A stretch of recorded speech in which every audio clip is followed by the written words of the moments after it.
Hi, welcome back to the channel. I'm Michelle G, and today I'm going to make a video about why and how I supplement my child's public school education. My daughter, who is 7 years old, is in 2nd grade.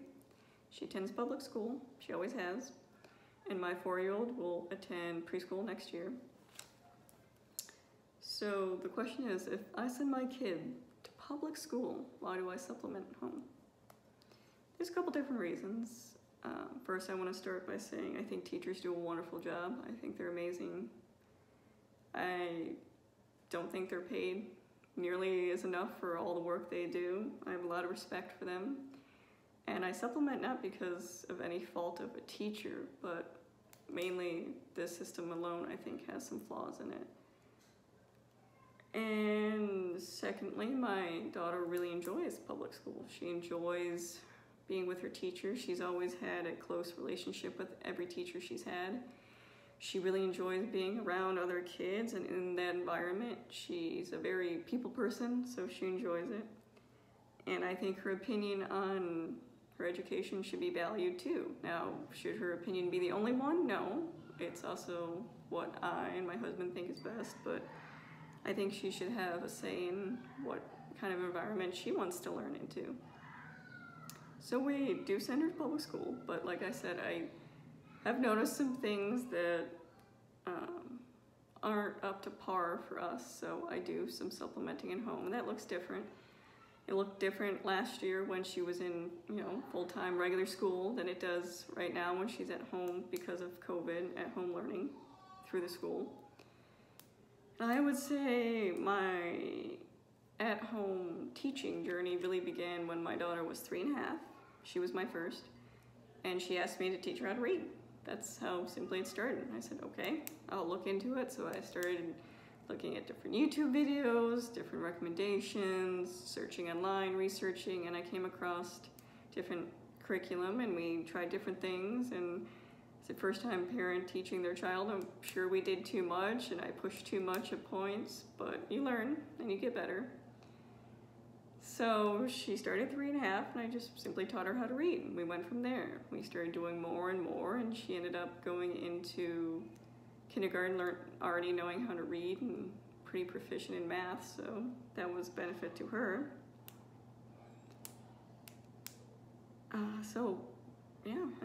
That was pretty simple.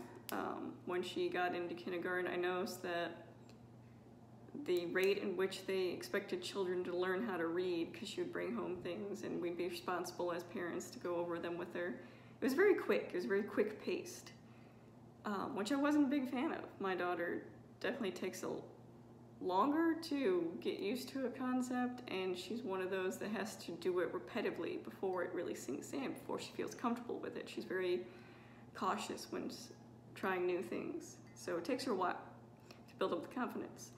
So I was glad she went into kindergarten reading already, because she already knew the basics, so she was able to go at a faster pace. If she had gone into kindergarten not knowing how to read, I think she would have struggled. And I think a lot of kids do, because it's very quick, everything. And again, it's not the teacher's fault that they're going this quick. It's just how the school system works, unfortunately. They expect all kids to learn at the same rate, same speed, and this is what you need. And I think there should be, of course, benchmarks for you should be able to do certain things at certain ages, of course, but within reason. Everybody's different. Everybody excels and learns at different parts and areas, so that was one thing I wasn't a big fan of. Every year the school district has changed the math curriculum they use, so last year they used something different. This year they're using something different, and they're expecting the children to have already known concepts that weren't officially taught last year. So that kind of frustrates me that they're always flipping-flopping on that. And I understand there's different things coming out, different research and different ways to teach, but if you keep changing constantly, it's hard for the children to understand what to do. So yeah, we fill in the gaps where I see she needs some help, like again in 2nd grade. This year was a little different because of COVID, but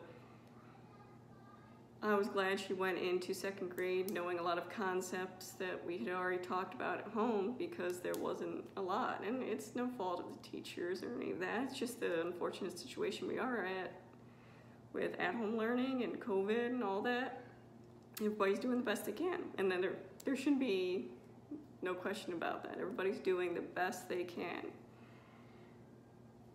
So, how do I supplement?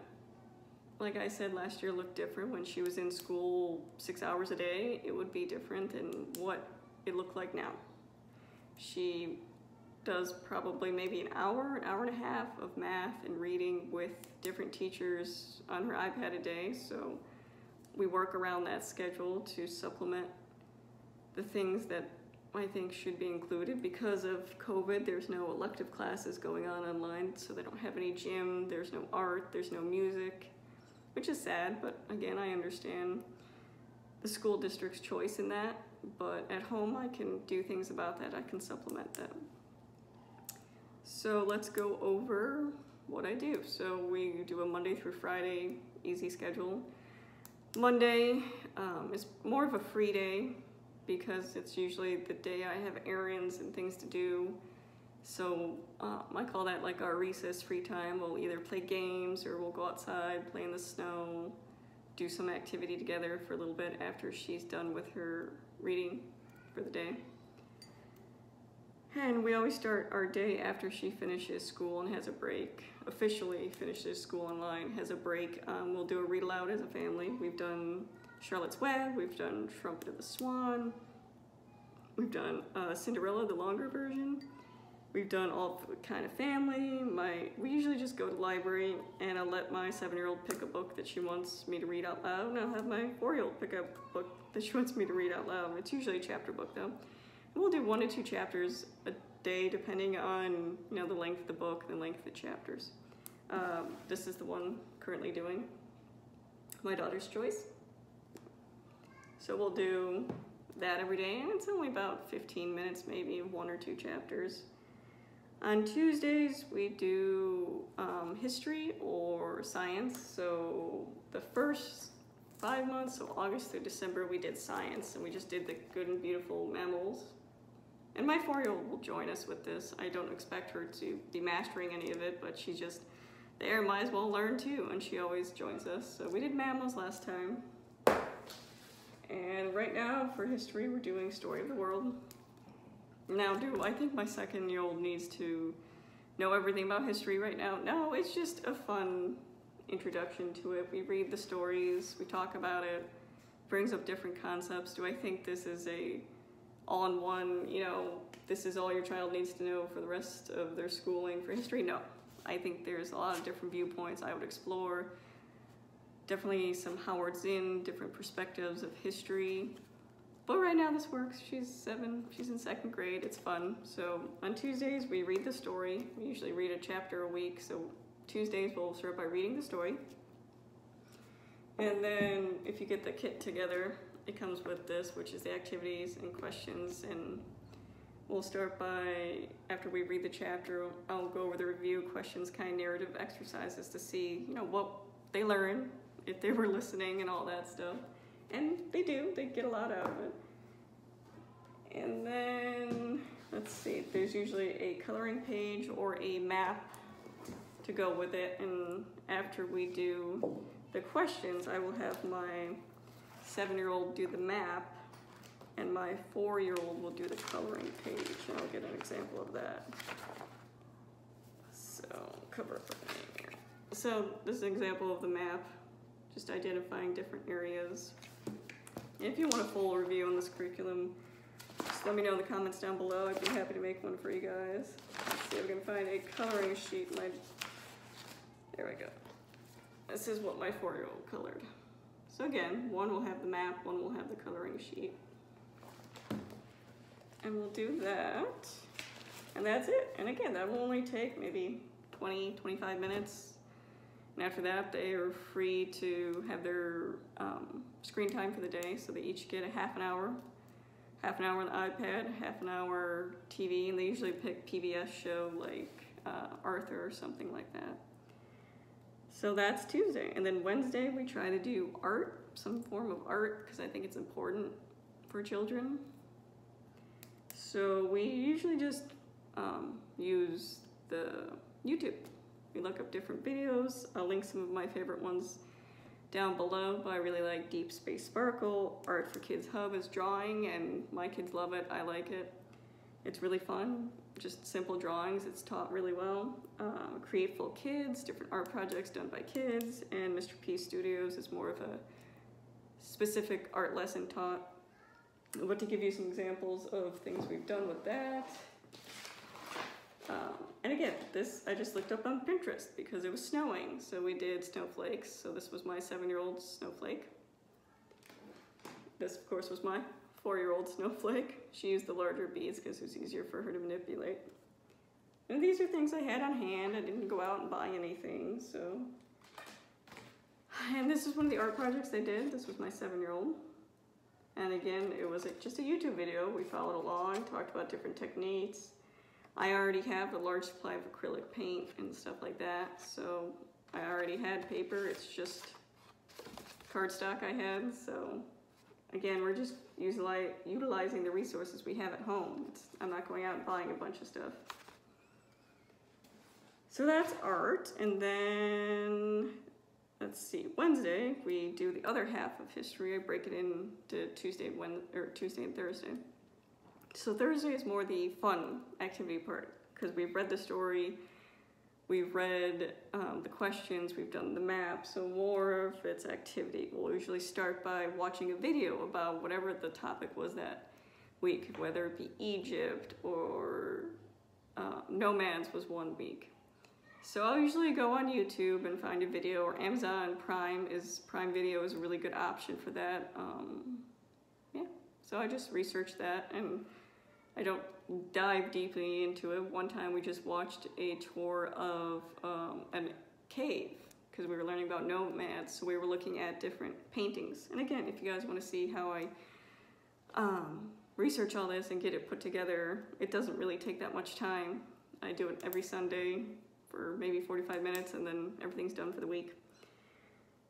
So we do different videos, and then after the video, and again, it's usually a 10-15 minute video maybe, and then we'll do an activity together. And depending on what we learn on, in the book itself, there are activities listed, suggestions you could do.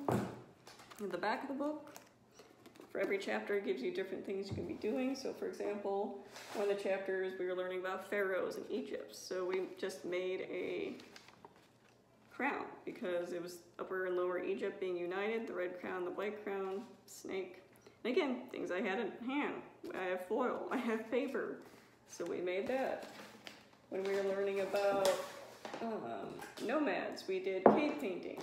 And again, I just took a cardboard bag and my 7-year-old made cave paintings. And we were learning about Egypt and all different things with that. We made the jars where they put the body parts of the mummies. And we just paper mache'd that. Instead of using paper mache, we used liquid glue because my daughter has celiac disease, so we try to avoid using flour, especially when it's gluten-free flour, it's expensive. So we just used water and that, and they made, this is supposed to be Anubis. And one of them was just making pyramids. We talked about what they were used for, how they were built. So just different fun activities like that. And Friday we usually do what I call gym or health, or both. We'll usually do a exercise video on YouTube. They're really easy to find. Just search kids exercise video. Of course, watch it first, make sure it's appropriate. We also enjoy Cosmic Kids Yoga. That's a popular one. I'll link it down below. And for health, I think it's important for them to learn different things too. We did a study on food and food labels, especially since my daughter's a celiac. She can't have certain things, so we talked about what goes into our food. We talked about the food plate. We even did a charting of, okay, I made a picture of what we should be eating every day. Did we eat all those things? Did we hit that group? Because it's very important, I think, for especially young children to understand that the food that they're putting in their body serves a purpose. Yes, it can be good, and it's fun to have cookies sometimes, but it's also important to put the things that gives our body energy, that the nutrients our body actually needs. So I think if we start at a young age educating them about these things and about food, then they'll make better food choices in their life.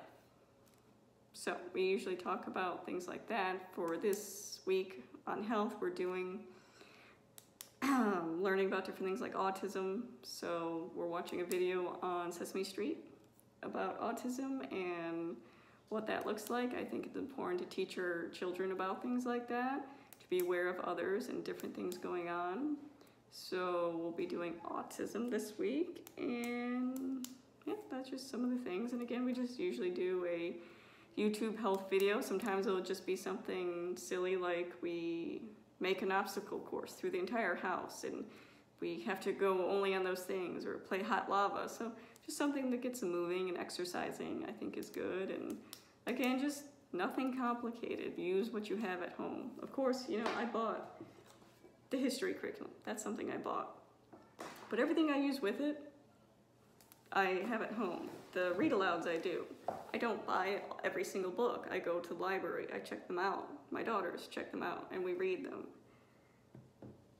For the art lessons, I have basic art supplies. I have acrylic paints. I have watercolor paints. I have paper. I have crayons. We use what we have. It doesn't have to be complicated. It doesn't have to be perfect. It's not have to be Instagram worthy. It can be fun. I enjoy learning along with them. And I think that's the important part, teaching them to love learning. Even at my age, love learning. So it's an important lesson. So that's what we do right now to supplement at home.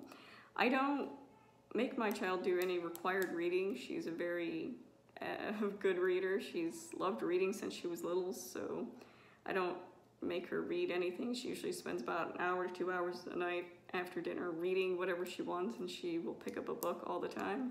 She also enjoys writing her own comic books and writing her stories, so I don't worry about penmanship or spelling or any of that because she naturally does it. And I think teaching her at a young age helped with that. She learned to love reading because she wasn't pushed to read. It was at her own time, on her own schedule, so she's really come to enjoy reading.